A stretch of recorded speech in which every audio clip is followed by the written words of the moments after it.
نحمده ونصلي على رسوله الكريم اما بعد فاعوذ بالله من الشيطان الرجيم بسم الله الرحمن الرحيم. میجا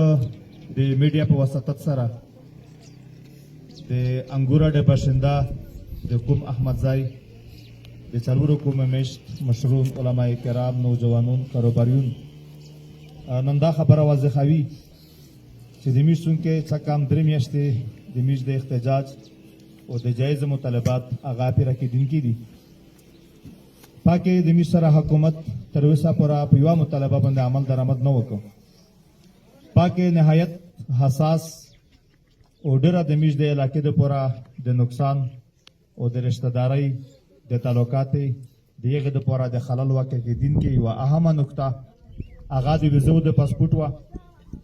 حکومت پاکستان میش ته د 1 تاریخ ورکړی و چې په 1 تاریخ نه بعد توس په ویزا پاسپورټ لوکل خلک در درمۍ ور درمۍ لہذا نن میش څلور کومه په بارډر دو طرف ته او په بارډر یخ طرف ته دغه ټولو کومې د متفقه فیصله وکړه چې میش د لوکل خلکو د پوره د ویزو د پاسپورټ کومه فیصله دو دا یکسر مسترد کړی دو. دا میش په هیڅ صورت دغه منل ته تیار نه وي. دومره خبره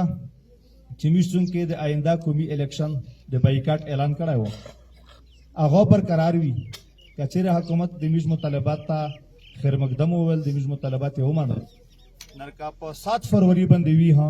میش بیا خپل د انتخاباتو بایکاټ ختم کړي خو چې د میش مطالبات سر ته رسېدلي نه وي میش د خپل انتخاباتو بایکاټ باندې دغه مستقیمي په دا باندې میش جوړوي. درمه د میش څومره مطالبات وي هغه څومره قانوني او جایز مطالبات وي نر د میش درنه و تر یغه پورا قائمه یو په تغجیبونو ونوسته وي څو پورا چې د میش سره حکومت هغه جایز مطالبات چې د هم نه چې جایز دي هغه د نه سره منلي تر یغه پورا و میش د کوم دغه په اتفاق باندې وي دا خو درې میاشتې تیر شوی دي اگر که په دا کې درې کولینا تیر شي نرمیش د یغه پورا د دغجینا څخه دین کې نه وي تر څو پورا چې د میش هغه وتلا جایز مطالبات هغه سره تر رسیدلي نه وي. نرنن دغه پر هجوم پریس کانفرنس په وساتت سره یورپیا میش خپل حکومت ته دا پیغام ورکوي واضح پیغام چې د میش مطالبات ته دا لبیک وایي. په صورت دیگر کچېره حکومت د میش د وظیفو د پاسپورټ فیصله د غصب برقرار ساتله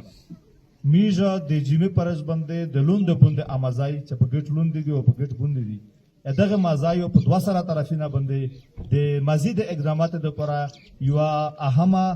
نهایت سنجیده مراکاوي او مشوراوي پکې چې په کوم اقدامات باندې فیصله وشي او هر څه ته قابل قبول وي. جزاک الله.